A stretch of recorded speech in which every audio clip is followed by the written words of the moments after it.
काय करायचं बोलायचं. हवामान केंद्र सरकारकडून खरं तर आता निधी वाटपामध्ये भेदभाव केल्याचं समोर आलंय. महाविकास आघाडीच्या काळामध्ये खरं तर कुठलाच निधी देण्यात आला नव्हता 2020-22च्या दरम्यान. मात्र आता 22-23 ज्यामध्ये महायुती सरकार आलं त्यावेळी जवळपास 750 कोटी रुपये जे आहे ते महाराष्ट्र सरकारला केंद्राने दिलेले आहेत. नाही, असं आहे की राज्य शासनाचा आणि केंद्राच्या बजेटचा जर आपण जर अभ्यास केला तर जेव्हा अंदाजपत्रक मंजूर होतं त्यावेळेला विशेष प्रत्येक कामाकरता निधी वाटप केला जातो. त्यातले जिल्हा नियोजन मंडळाचं आर्थिक बजेट असतं ते ठरवलं जातं, त्याप्रमाणे ते पैसे वितरित होतात आणि तिथली जिल्ह्यातली कामं होतात.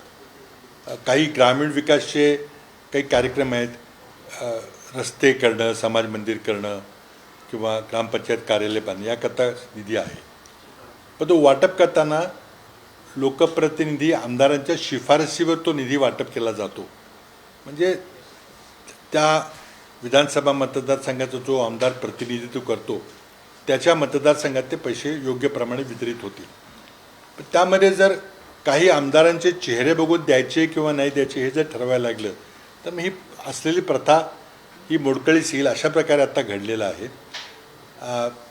विरोधी पक्षांच्या आमदारांनी केलेल्या शिफारसी त्यांच्या मतदारसंघाकरता या सरसकट नाकारल्या गेल्या आणि त्याकरता काही आमदारांना न्यायालयाचा दरवाजा ठोठावा लागला. न्यायालयाने शेवटी आदेश दिले की नाही, असं चालणार नाही, तुम्हाला राज्यातल्या प्रत्येक जनतेला हा विकास निधीचा लाभ मिळाला पाहिजे. आणि त्यातून मग आता कोर्ट कचेरी चालू आहे. परंतु आमच्या विरोधात असलेल्या आमदारांना मी शिक्षा देणार, निधी न देऊन वगैरे अशा प्रकारची मानसिकता झालेली आहे. त्यातला काही बदल होतोय थोडासा, पण महाराष्ट्रात असं कधी घडलं नव्हतं. आणि आता पक्षांतर घडवण्याकरता या सगळ्या उपाययोजना केल्या जातात, हे दुर्दैवी आहे. मला वाटतं महाराष्ट्रातली जनता जेव्हा निवडणुकीला सामोरं जाईल किंवा हे आमदार जेव्हा निवडणुकीला सामोरं जातील आणि जनतेकडे पुन्हा जातील तेव्हा जनता त्यावर योग्य तो निर्णय घेईल. की केंद्राचा भेदभाव बऱ्याच ठिकाणी चाललेला आहे. म्हणजे राज्य बघून आता आज किमान हमी किंमत वाढवली ती बरोबर निवडणुकीच्या तोंडावर वाढवलेली आहे. ज्या दिवशी किमान हमी किंमत ठरवायचा निर्णय घेतला त्याच वेळेला काय केलं तुम्ही वाट बघितली आणि निवडणुकीची आता सुरुवात झाली त्यावेळेला तुम्ही पुन्हा शेतकऱ्यांना खुश करण्याकरता काय निधी दिला. तर हा केंद्राचा भेदभाव चालूच आहे. म्हणून आम्ही ते केंद्राचं सरकार बदललं पाहिजे याकरता आग्रही आहोत. असंच प्रकरण राज्यातून देखील समोर आलं होतं. अगदी आता ज्यावेळेस शेवटचं सत्तांतर झालं, अजित पवार सत्तेत सामील झाल्यानंतर अनेक शरद पवार गटाचे आमदार असतील किंवा तुमचे आमदार असतील त्यांना निधी दिला गेला नव्हता किंवा काही जणांना निधी वाढवून दिला गेला होता. तुम्ही इतके दिवस झालं राजकारणात आहात, संसदेत तुम्ही काम केले, राज्याच्या राजकारणात काम केले, असं कधी महाराष्ट्रात घडलं होतं का? याच्यावरती उपाय म्हणून तुम्हाला काय वाटतं, काय केलं पाहिजे? उपाय एकच आहे, सरकार घालवलं पाहिजे. कारण सरकारने विधी वाटपाचं एक अस्त्र उगारलेलं आहे आणि आम्हाला जे शरण येणार नाहीत किंवा आमच्याबरोबरचे सत्तांतर करणार नाहीत त्यांच्यावर आम्ही हे अस्त्र उगारू आणि तुमच्या मतदारसंघातील जनतेला आम्ही शिक्षा देऊ, तुम्हाला निधी न देऊन, हे तरी सूत्र अवलंबिलेलं आहे. निर्णय अजून काही झालेला नाही. मात्र मुख्यमंत्री आणि अध्यक्ष आहेत जे विधानसभेचे नागरिक यांची बंद दाराने चर्चा झाली. त्यावरून खरं तर आता ही चिंताजनक आहे बैठक असेही व्यक्त केलं जात आहे. हे पहा, म्हणून मी काल एका वाहिनीला बोलताना मी म्हटलं होतं की हा पक्षांतर बंदी कायदा म्हणजे घटनेचे 10वे परिशिष्ट जे ज्याला आपण पक्षांतर बंदी कायदा म्हणतो हे संपूर्णपणे कुचकामी ठरलेलं आहे. राजीव गांधींनी 1985 साली पक्षांतर बंदी कायदा आणला, एका चांगल्या उद्देशानं आणला. परंतु 2003 त्यामध्ये वाजपेयी सरकार असताना अरुण जेटलींनी आमूलाग्र बदल केला आणि तो 2003 साली बदल केलेला पक्षांतर बंदी कायदा हा कुठलंही पक्षांतर रोखू शकलेलं नाही, त्यावर काही अंतिम निर्णय लागत नाही. आता अत्यंत दुर्भाग्यपूर्ण गोष्ट आहे की 22 जूनला शिवसेनेची फाटाफूट झाली, पक्षांतर झालं आणि आज जवळजवळ 16-17 महिने झालेत, अजूनही आपल्याला निर्णय देता येत नाही. तिथल्या मतदारांना सांगता येत नाही की तुम्ही ज्या पक्षाला मतदान केलं होतं आणि त्या पक्षाचा आमदार निवडून दिला होता तो त्या पक्षातच आहे का नाही हे जर आपल्याला न्यायव्यवस्थेला जर सांगता येत नसेल, आपल्या संविधानाला सांगता येत नसेल, तर त्यामध्ये काहीतरी दोष आहेत. म्हणून माझी स्पष्ट मागणी आहे की मला म्हणजे खरं म्हणजे फार दुर्भाग्यपूर्ण वाटतं की आज सुप्रीम कोर्ट हतबल झालेलं आहे. कारण व्यवस्थेमध्ये जी कायद्यामध्ये जी व्यवस्था आहे की विधिमंडळाच्या अध्यक्षांनी न्यायाधीशाच्या भूमिकेतून पक्षांतर झाले का नाही याचा निवाडा दिला पाहिजे. आता खटला कधी चालवायचा आहे ते त्यांच्या हातात आहे. म्हणजे 5 वर्ष खटला चालवला तरी काही त्यात कायदेशीर तरतूद नाही आहे. म्हणून दररोज सर्वोच्च न्यायालयाला ताशेरे ओढावे लागतात, पण ताशेरे ओढून कोणाचं समाधान होत नाही, त्यातून काही निर्णय बाहेर येत नाही. तर मला वाटतं की सर्वोच्च न्यायालयाने काहीतरी कडक भूमिका घेतली पाहिजे. अशा प्रकारे खटला न चालवण्यामुळं जो अप्रत्यक्षपणे पक्षांतर झालं नाही, पक्षांतर बंदी कायदा लागू होत नाही, त्यांचं सदस्यत्व रद्द होत नाही, याचा प्रयत्न चाललेला आहे. शेवटी विधानसभेचे अध्यक्ष हे एका पक्षाचे आमदार आहेत. त्या पक्षाने त्यांना तिकीट दिलेलं आहे, त्यांना निवडणुकीला उभे केलेलं आहे. ते त्या पक्षाच्या विचारधारेशी सहमत आहेत. त्यांची आपसात चर्चा झाली तर त्यामध्ये काही गैर मानण्याचं कारण नाही. पण ते न्यायिक प्राधिकरण किंवा ट्रायब्युनल म्हणून काम करण्याकरता अयोग्य आहेत असं माझं ठाम मत आहे. आणि ती व्यवस्था पार्लमेंटनी संसदेने ताबडतोब ह्या पक्षांतर बंदी कायद्याला निलंबित करून नवीन कायदा आणला पाहिजे असं माझं स्पष्ट मत आहे. आता सरकारला करायचं ते काही करू शकतात, विशेष अधिवेशन बोलू शकतात. सरकारची इच्छा आहे का? पण माझी मागणी आहे आणि ती मागणी आहे सुप्रीम कोर्टाकडे की तुम्ही सरकारला आदेश दिले पाहिजेत की पक्षांतर बंदी कायद्याचं काहीतरी करा, की त्यातून काहीच निर्णय होत नाही आणि पक्षांतर थांबत नाही. बाबा, पुण्यातलं ससून रुग्णालयातलं पहिल्या दिवसापासून अगदी तुम्ही अपडेट घेताय. जो काही प्रकार घडला, ड्रग्ज सापडतात, ड्रग्जमधला एवढा मोठा आरोपी पळून जातो, तो काल अटक होतो.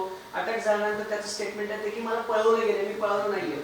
आणि यामध्ये गृह खात्याचं फेल्युअर आहे का, गृह आणि आरोग्य खात्याचं? एक. आणि दुसरं, फडणवीस काल पुण्यात बोलताना असं म्हणाले की आता राज्यातलं मोठं ड्रग्जचं नेक्सस बाहेर येईल, अनेकांची नावं येतील. या दोन वेगवेगळ्या गोष्टी आहेत. सत्तेत असताना तुम्ही हे करतात, मग गृह खाते फेल्युअर आहे असं वाटतं? नाव येतेच म्हटलं आणि त्याचबरोबर ते म्हटले की अनेकांची तोंडही बंद होतील. हे पहा, हे शेवटी गृह खात्याचं फेल्युअर आहे. एका मोठं ड्रग रॅकेट हॉस्पिटलमध्ये चालतं, त्याचा जो सूत्रधार असतो तो पळून जातो, तो पुन्हा सापडतो, मग रॅकेट मोठं बाहेर येणार आहे म्हणून गृहमंत्री म्हणतात. म्हणजे तुम्ही कशाची वाट बघताय? शेवटी कायदा आणि सुव्यवस्था आपल्या राज्यात प्रस्थापित करणं ही जबाबदारी राज्य सरकारची आणि विशेषतः गृहमंत्र्यांची आहे. या बाबतीमध्ये गृहमंत्रालय हे अपयशी ठरलेलं आहे. त्याची नैतिक जबाबदारी गृहमंत्र्यांनी घेणे गरजेचं आहे. पण ते आता नैतिक जबाबदारी वगैरे काही प्रश्नच राहिलेला नाही. कोणी जबाबदारी स्वीकारत नाही तर नैतिक कशाला स्वीकारतील? परंतु हे अत्यंत कायदा सुव्यवस्थेच्या दृष्टीने अत्यंत दुर्दैवी आहे. आज कोणाचं नियंत्रण आहे का नाही माहिती नाही. सरकार कोण चालवतं आहे हे आम्हाला कळत नाही. मुख्यमंत्र्यांचा किती ताबा आहे, कोण उपमुख्यमंत्री काय करतोय, आणि त्यामुळं सगळं विचित्र चाललेलं आहे. आणि त्याला एकच उपाय आहे की सरकार जनतेनं हाकलून दिलं पाहिजे. बाबा, 2024च्या बाबतीतला एक प्रश्न आहे. खरं तर काँग्रेस, राष्ट्रवादी काँग्रेस आणि शिवसेना उद्धव बाळासाहेब ठाकरे गट आघाडीत आहेत, महाविकास आघाडीत. सीट्स शेअरिंगवरून काही वाद होण्याची चिन्ह आहेत. कारण काँग्रेसनं ज्या जागा 2 नंबरला होत्या ते उद्धव ठाकरे गट मागतील अशी इच्छा आहे. नाना पटोलेंच्या दिल्लीवाले देखील वाटले. काय नेमकं घडते महाविकास आघाडीत? अलबेल आहे का? हे पहा, 3 पक्षाची आणि मग काही छोटे पक्ष त्यात येतील आघाडी, आम्ही इंडियाच्या छायाछत्राखाली ही निवडणूक लढवायचा प्रयत्न करतो. उद्देश एकच आहे की नरेंद्र मोदींच्या भाजपच्या आघाडीच्या विरोधामध्ये विरोधकांची एक व्यापक आघाडी असावी आणि एकाच एक उमेदवार उभा करावा. आता महाराष्ट्रामध्ये ठाकरे गट, शरद पवार गट आणि काँग्रेस यांची जेव्हा आघाडी होईल, जेव्हा आम्ही जागा वाटपाकरता बसू, तेव्हा अर्थातच आपल्या पक्षाची ताकद वाढावी असा आमच्यापैकी प्रत्येकजण प्रयत्न करेल. त्यामुळं घासाघीस होईल, वादावादी होईल. पण शेवटी आमच्यासमोर उद्दिष्ट एकच आहे की हे जर सगळं संपवायचं असेल, हा ईडीचा ससेमिरा, CBIचे केसेस किंवा अन्यायकारक निधी वाटप तर हे सरकार घालवलं पाहिजे. त्याची सुरुवात लोकसभेपासून होईल. लोकसभेमध्ये पराभव झाला तर मग विधानसभेमध्ये काही आव्हान राहणार नाही. पण जर लोकसभेमध्ये आम्हाला पराभव स्वीकारावा लागला तर मग विधानसभा निवडणूकच होणार नाही, कारण मग पुन्हा लोकशाही राहणार नाही अशी माझी खात्री आहे. आणि त्यामुळं जागा वाटपामध्ये अडचणी येतील, स्पर्धा होईल, ओढाताण होईल, पण आम्ही शेवटी एकाच एक उमेदवार उभं करू ही आमची खात्री, आश्वासन आपल्याला. आम्ही करायचा प्रयत्न करू. आणि त्यामध्ये मीडियाच्या बऱ्याच बातम्या येतील, इथं फटाफूट झाली, इथं बिघाडी झाली, तिथे येईल. ते लोकशाही ते अपेक्षित आहे. पण शेवटी आम्ही ही व्यापक आघाडी करून भाजपच्या विरोधात एकाच एक उमेदवार उभं करायचा प्रयत्न करणार आहोत. ललित पाटील प्रकरणाचा एक प्रश्न आहे. याच्यामध्ये राज्यातील मंत्र्यांचा सहभाग आहे असा सुद्धा आरोप काँग्रेस किंवा ठाकरे गटाकडून करण्यात येते. आणि काल ललित पाटील स्वतः असं म्हणाले की मला पळवलं गेलेलं आहे, मी पळून गेलेलो नाही, अनेकांची नावं माझ्याकडे आहेत. आता असं आहे की प्रकरणाचा शेवट काय होईल तुम्हाला काय वाटतं? पण अशा प्रकारची प्रकरणं जेव्हा येतात पुढं, आपल्याला आठवतं ते तेलगी प्रकरण आलं, मोठ्या मोठ्या नेत्यांची नावं घेतली गेली, पण काहीच झालं नाही पुढं, ते प्रकरण झडपलं गेलं. तसं आता मला वाटतं सरकार जे सत्तेत सरकार आहे, जे गृहमंत्री आहेत शिंदे, फडणवीस, पवार सरकार आहे, ते सगळं प्रकरण दडपून टाकेल. कारण एक आरोप केला गेला आहे की उच्चपदीय मंत्र्यांचे यामध्ये संबंध आहेत, आणि ते जर असतील तर ते उघड होणारच नाहीत, ते दडपले जातील. त्यामुळे जर नावं उघड झाली नाहीत तर ते प्रकरण उघड दडपलं गेलं का मुळातच ते मंत्री होते आपल्याला कधीच कळणार नाही. त्यामुळे दुर्दैवी प्रकार आहे. 2024 मध्ये माढा लोकसभा मतदारसंघ पवारांनी लढवावा अशी एक इच्छा आहे. शरद पवार लढवा असं कार्यकर्त्यांना बोललं जाते. कालच्या एका लोकसभेच्या बैठकीत देखील राष्ट्रवादी काँग्रेसच्या कार्यकर्त्यांना तुम्हाला काय वाटते 24 मध्ये पवार पुन्हा रिंगणात? मी ह्याच्याबद्दल उत्तर देऊ शकणार नाही. उत्तर तुम्ही मला प्रश्न विचारता कसा काय मला माहीत नाही. तुम्ही राष्ट्रवादीच्याबद्दल विचारला पाहिजे, त्यांना विचारा किंवा पवारसाहेबांना विचारा की ते काय करायचं ते ठरवतील, योग्य वेळी आपल्याला जाहीर करतील. मला त्याचं उत्तर देणं योग्य होतं. बाबा, खरं तर गेले अनेक दिवसापासून मराठा आरक्षणाविषयी जरंगे पाटील फिरत आहेत. आजही आता पक्ष महाराष्ट्रात, उद्यापासून त्यांचा दौरा आहे. राज्य सरकारला त्यांनी परत अल्टिमेटम दिले. राज्य सरकार आणि अगोदरपासून तुम्ही बऱ्याच वर्षापासून आरक्षणाचा विषय सुरू आहे. कसं बघताय सगळ्याकडे प्रकरण मिळेल असं वाटतंय का, किंवा आरक्षण मिळेल? हे पहा, मी मुख्यमंत्री असताना पहिल्यांदा मी अध्यादेश काढून जुलै 2014 मराठा समाजाला 16% आरक्षण दिलं होतं. तर तुम्ही मला विचारताय म्हणजे माझा यामध्ये मी थेट संबंध असलेला माणूस आहे. पुढं ते आरक्षण टिकवलं नाही, कारण नवीन जे सरकार आलं त्यांनी ते आरक्षण रद्द होऊ दिलं असा माझा अंदाज आहे. पण मी ज्या प्रकारे अध्यादेश काढला होता त्यामध्ये काही तांत्रिक त्रुटी असल्या तरी आमचा उद्देश असा होता की प्रशासकीय सेवेमध्ये मराठा समाजाची किती टक्केवारी आहे हे काढायचा आम्ही प्रयत्न केला, आणि तो योग्य टक्केवारी आम्ही सादर केली होती. मला वाटतं गायकवाड आयोगाच्या वेळेला योग्य टक्केवारी निघालेली नाही, पण तो वेगळा विषय आहे. तर त्यामुळे मला असं वाटतं की आता आपण राज्य सरकारने आपल्या देशामध्ये, आपल्या राज्यामध्ये एकच सरकार आहे. त्या सरकारचे मुख्यमंत्री शिंदे आहेत, उपमुख्यमंत्री फडणवीस आणि अजित पवार आहेत. त्या सरकारनं आपल्याला आश्वासन दिलेलं आहे की आम्ही 1 महिन्यामध्ये प्रश्न सोडवतो. त्यांना वेळ दिला पाहिजे. आता एका महिन्यामध्ये सोडवतो, तर 1 महिना मला वाटतं 22 ऑक्टोबरला किंवा 24 ऑक्टोबरला संपेल. तोपर्यंत आपण वाट पाहिली पाहिजे. रत्नागिरीत ना काल एक मजेशीर विषय घडला. चंद्रशेखर बावनकुळे घर जोडा अभियानात होते, तुम्ही बघितलं असेल तो. त्यांनी जोरात विचारलं की तुम्हाला देशाचा पंतप्रधान कोण व्हायचं. स्थानिक नागरिकांनी राहुल गांधी असं उत्तर दिले. या उत्तराने बावनकुळे सुद्धा आवाज झाले होते. ते त्यांची ती स्टाईल आहे. ते कराडले आले होते, ते आपले सगळे कार्यकर्ते घेऊन दारोदारी फिरतात. तुमको कौन PM होना चाहिए, कोण पंतप्रधान पाहिजे. ते समाजचे व्यापारी माणसं असतील ते तर काय म्हणणार, सरकार राज्यात कोणाचं आहे, देशात कोणाचं आहे ते बोलतात. पण निवडणुकीच्या पेटीत काय घडणार आहे ते खरं असेल. आता कोण काय बोलतंय, मग तो राहुल गांधी म्हटलं किंवा मोदी म्हटले किंवा बावनकुळे म्हटलं काय, त्याला काय अर्थ नाही आहे. अशी काही पद्धत नसते. तुम्ही पक्षाची ध्येयधोरणं समजायला गेलं पाहिजे. बावनकुळ्यांनी नागरिकांनी उत्तर दिले त्यांना, ते आता देणार उत्तर. ते जिथं धाडस असेल, नागरिक व्यापारी नसेल ते, किंवा त्यांना काही सरकारशी घेणं देणं नसेल ते देतील. शेतकऱ्यांकडे गेलं तर देतील उत्तर तुम्हाला. ओबीसी समाजाचं जातनिहाय सर्वेक्षण आहे ते राज्य सरकारने करण्यास अनुमती म्हणजे पॉझिटिव्ह दर्शवलेली आहे. काय वाटतं तुम्हाला, खरंच ओबीसी मधून हे जातनिहाय सर्वेक्षण होऊ शकतं का? मराठा आरक्षणाचा मुद्दा आहे तो. या जातनिहाय ओबीसींचं सर्वेक्षण करणं किंवा सर्व जातींचं करणं ही भूमिका पहिल्यांदा काँग्रेस सरकारनं, UPA सरकारनं 2011 साली घेतली होती. पण काही कारणामुळं तो आमच्या वेळेला डेटा काही सायंटिफिकली करेक्ट नव्हता म्हणून थांबलं. पुढे मोदींनी निर्णय घेतला की हे जाहीर करायचं नाही. काही राज्यांनी निर्णय घेतला की आपण करून टाकायचं, जाहीर केलेलं आहे बिहारने. मला वाटतं मूळ उद्देश असा होता की सामाजिक परिस्थिती पुढं लक्षात यावी, त्यातून विकास करताना आपल्याला योग्य ते निर्णय घेता यावेत, हा त्याचा मूळ उद्देश होता. आरक्षण देणं हा उद्देश नव्हता. पण आता आरक्षणाची मागणी विविध समाजांची आहे, त्यामध्ये कायद्याच्या चौकटीत बसून ते कसं बसवता येईल हे सरकारने विचार करायचा आहे.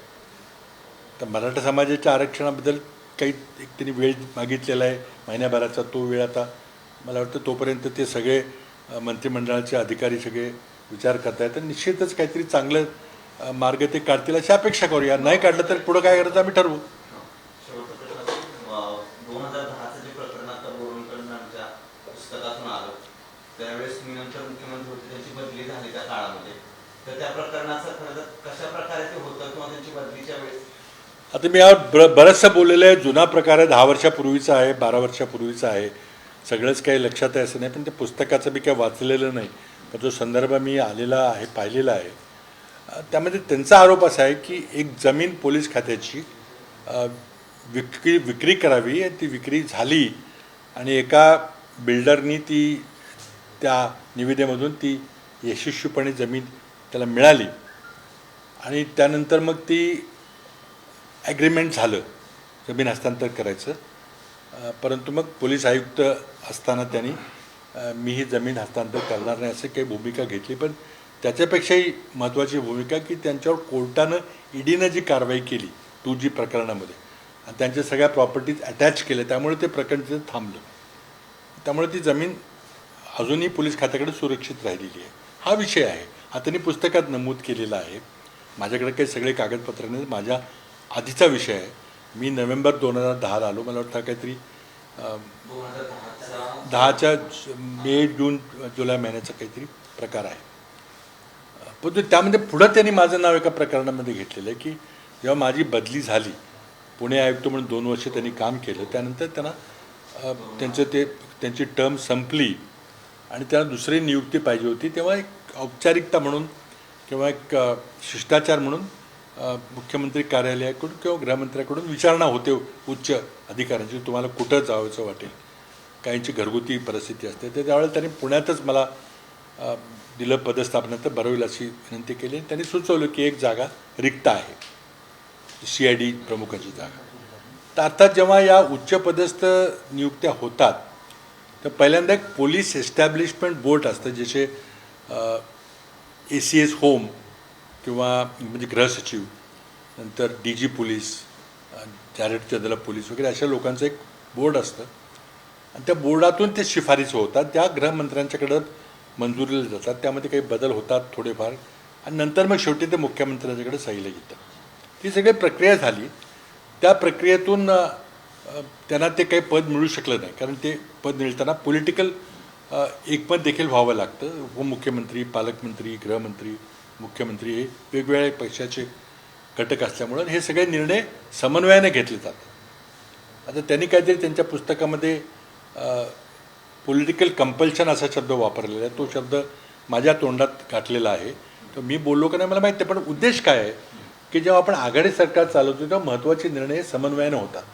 आता समन्वयामध्ये जे मला पाहिजे तेच निर्णय असं काही नाही, त्यातून निर्णय जो होईल तो होईल आणि त्यातून निर्णयामधून ते पद तुम्हाला देता येणार नाही असं त्यांना मला वाटतं गृहमंत्र्यांनी सांगितलं. पण नंतर पुन्हा माझ्या कार्यालयाने त्यांचा संपर्क साधला, ते देता येत नसेल कारण त्याला काही अडचणी आहेत, तर मग तुम्हाला इतर काय पाहिजे का, तर ते दुसरं पद रिक्त आहे असं सांगितलं गेलं की प्रिझन्सचं पद खाली DG प्रिझन्सचं पद रिक्त आहे, पुण्यातलं पद आहे. त्याने ते स्वीकारलं. तर हा त्याचा उल्लेख आहे. गंभीर आरोप केलेले की ज्यावेळेस पालकमंत्री आणि तर त्यामध्ये त्यांचा आरोप असा दिसतोय पुस्तकातून की मी त्या जमीन हस्तांतराला विरोध केल्यामुळं माझ्यावर आकस धरून मला हे पद दिलं गेलं नाही. हा त्यांचा आग्रह आहे. खरं खोटं आता गृहमंत्री नाहीत, त्यामुळे त्यांच्या वतीनं मला बोलता येणार नाही आणि किंवा उपमुख्यमंत्र्यांचा काही मी वकील नाही.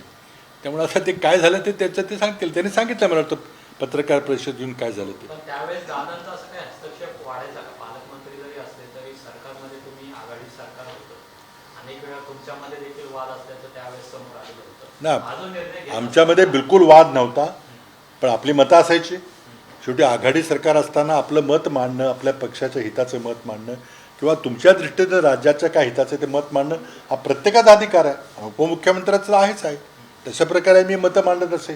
कधी आम्ही त्यांचं मत स्वीकारायचो, कधी नाही स्वीकारायचो. पण आघाडीमध्ये चालवण्याचा हा तर मतदार तर तोच असतो की शेवटी लोकांचं हित झालं पाहिजे. वैयक्तिक हित कोणाचं न पाहता किंवा पक्षाचं हित न पाहता वैयक्तिक राज्याचं हित पाहिलं गेलं पाहिजे. त्यातून ते निर्णय होतात. त्यामुळं मला त्या जमीन हस्तांतराच्या प्रकरणाची काही माहिती नाही आहे. माझ्या पुढं नव्हतं ते प्रकरण. मी आता थोडंसं वर्तमानपत्रात वाचून सांगितलेलं आहे. पण त्यांचा एक ग्रह झाला की मला ते पद मिळालं नाही. याचं कारण मी त्या जमीन हस्तांतराला विरोध केला असा त्यातून पुस्तकातून तो मतितार्थ निघतोय. तो त्यांचा अधिकार आहे ते काय लिहायचं काय नाही ते. यावर्षी राज्यात पाऊस खूप कमी पडलाय. दुष्काळजन्य परिस्थिती अनेक जिल्ह्यामध्ये आहे.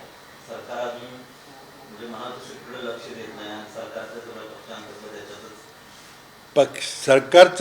सरकार चालवायला प्रशासन चालवायकडेच लक्ष नाही आहे. शेतकऱ्यांच्याकडे तर नाहीच नाही आहे.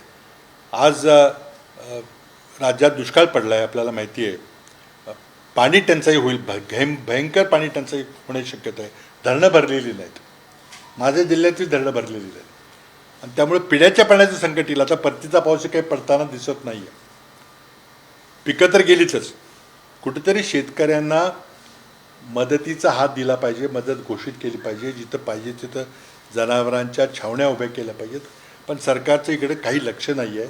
हे अत्यंत दुर्दैवानेच नमूद करावंसं वाटतंय. त्याचबरोबर नाशिकच्या कांदा उत्पादक शेतकऱ्यांचा प्रश्न अगदी आवर्जूनपणे घेतला गेला पाहिजे. केंद्र सरकारनं कांदा निर्यातकांच्यावर 40% निर्यात शुल्क लावून कांद्याची निर्यात जवळजवळ थांबवलेली आहे. हा कांदा उत्पादक शेतकऱ्यांच्यावर प्रचंड मोठा अन्याय झालेला आहे. 4-5 वर्षातून एखाद्या वर्षी कांद्याला चांगले पैसे मिळतात काही ठराविक लोकांना. तुम्ही त्यांना त्यावेळेला जर बंदी करून टाकली तर मग त्यांची सरासरी बसणारच नाही आहे. शेतकरी मग कर्जबाजारीच होऊन राहणारं आत्महत्येचं प्रमाण वाढतंय. त्यामुळं माझी महाराष्ट्रातल्या शेतकऱ्यांना आपल्या माध्यमातून विनंती आहे की ज्या प्रकारे नरेंद्र मोदी सरकारने 3 कृषी कायदे आणले, त्या 3 कृषी कायद्याचा कडाडून विरोध उत्तर भारतातल्या शेतकऱ्यांनी केला आणि ते कृषी कायदे नरेंद्र मोदींना परत घ्यावे लागायला भाग पाडले. तशा प्रकारे महाराष्ट्रातल्या सर्व शेतकऱ्यांनी, मग तो ऊस उत्पादक शेतकरी असो, कापूस उत्पादक असो, सोयाबीन उत्पादक असो, द्राक्ष उत्पादक असो, सगळ्या शेतकऱ्यांनी कांदा उत्पादक शेतकऱ्यांच्या मागं राहिलं पाहिजे. जे मंत्री तुम्हाला दौरा करायचे त्यांना विचारलं पाहिजे की केंद्र सरकारनं कांद्यावर 40% निर्यात कर लावलेला आहे, तो रद्द करण्याकरता तुम्ही काय केलेलं आहे आणि जोपर्यंत तुम्ही तो कर रद्द करत नाही तुम्ही आमच्याकडे येऊ नका. अशा प्रकारे राज्यातल्या सगळ्या शेतकऱ्यांनी एकजूट दाखवली पाहिजे, जी आपण दाखवत नाही. आम्ही सगळे त्याच्या मागं आहोत, परंतु जी पंजाबच्या शेतकऱ्यांनी एकजूट दाखवून मोदी सरकारचा निर्णय हाणून पाडला, तशा प्रकारे मोदी सरकारचा 40% निर्यात कराचा निर्णय हा हाणून पाडला पाहिजे. त्याकरता महाराष्ट्रातल्या सर्व शेतकऱ्यांनी एकत्र आलं पाहिजे आणि जे शेतकऱ्याचं हित चिंततात त्या सर्व राजकीय कार्यकर्त्यांनी एकत्र आलं पाहिजे आणि सरकारला भाग पाडलं पाहिजे. आणि महाराष्ट्रातल्या मंत्रिमंडळानं सगळ्या मंत्रिमंडळानं जाऊन दिल्लीला बसलं पाहिजे आणि पियुष गोयल आणि नरेंद्र मोदी यांना तो निर्णय फिरवायला भाग पाडलं पाहिजे. पण ते होत नाही. शेवटचा एक काल राहुल गांधींनी प्रेस घेतलेली होती. अदानींच्या विरोधात त्यांनी पुन्हा एकदा गंभीर आरोपमध्ये केलेले आहेत. पण काही दिवसांपूर्वी शरद पवारच अदानींच्या एका कार्यक्रमामध्ये सहभागी झालेले होते. तुम्ही राज्यामध्ये महाविकास आघाडी म्हणून एकत्र आहात. कुठेतरी कार्यकर्त्यांमध्ये संभ्रमावस्था किंवा तुमच्यामध्ये काही संभ्रमावस्था अशा पद्धतीची आहे का की अदानींच्या फेवरमध्ये शरद पवार कायम राहिलेले आहेत पण तुम्ही सातत्याने विरोध करता? हे पहा, हा प्रश्न केंद्र सरकारच्या अखत्यारीतला आहे. लंडनच्या एका जगप्रसिद्ध वर्तमानपत्राने फायनान्शियल टाइम्सनी एका पूर्ण पारामध्ये गौतम अडाणींनी इंडोनेशियामधून कोळसा आयात करून इथल्या इलेक्ट्रिसिटी बोर्डांना कसा महागात विकला आणि त्यामुळं वीज ग्राहकांना कसे जास्त पैसे भरावे लागले हे सविस्तर वर्णन, पुराव्यानिशी वर्णन दिलेलं आहे. आणि तो मुद्दा राहुल गांधी यांनी उपस्थित केला होता. हा निर्णय शरद पवारांच्या हातातला नाही आहे तर त्यांचे वैयक्तिक काही संबंध असतील घरगुती, तो प्रश्न नाही. त्यांचा गुन्हा काही थांबत नाही किंवा ते निर्दोष साबित होत नाही. हा निर्णय नरेंद्र मोदींनी घ्यायचा आहे आणि नरेंद्र मोदी यांचे गौतम अदानीबरोबर जे मधुर संबंध आहेत त्यातून त्यांना हे संरक्षण मिळते. त्यामुळं कायदा पाळला गेला पाहिजे. त्यांनी कायद्याचं उल्लंघन केलं असलं, त्यांनी कोळशाच्या आयातीमध्ये काळाबाजार केला असला, त्यामुळे जर महाराष्ट्रातल्या वीज ग्राहकांना जर जास्त दर द्यायला लागला असता वीज, तर त्याच्याबद्दल आंदोलन करणं गरजेचं आहे. मला वाटतं शरद पवार कुणाला भेटले त्यामुळं हा काही प्रश्न निरस्त होत नाही. गौतम अडाणींना हे उत्तर द्यावं लागेल. त्याच्यापेक्षा जास्त नरेंद्र मोदींना उत्तर द्यावं लागेल की फायनान्शियल टाइम्स नावाच्या आंतरराष्ट्रीय वर्तमानपत्रांचे आरोप केलेले आहेत, पुराव्यानिशी आरोप केले आहेत, त्याबद्दल नरेंद्र मोदींचं काय म्हणणं आहे. धन्यवाद. देश विदेशातील प्रत्येक घडामोडींचे लाईव्ह अपडेट मिळवण्यासाठी आता साम टीव्हीच्या सर्व सोशल मीडिया प्लॅटफॉर्मला लाईक, फॉलो आणि सबस्क्राईब करा. तसंच सर्व नोटिफिकेशनसाठी बेल आयकॉन प्रेस करायला विसरू नका.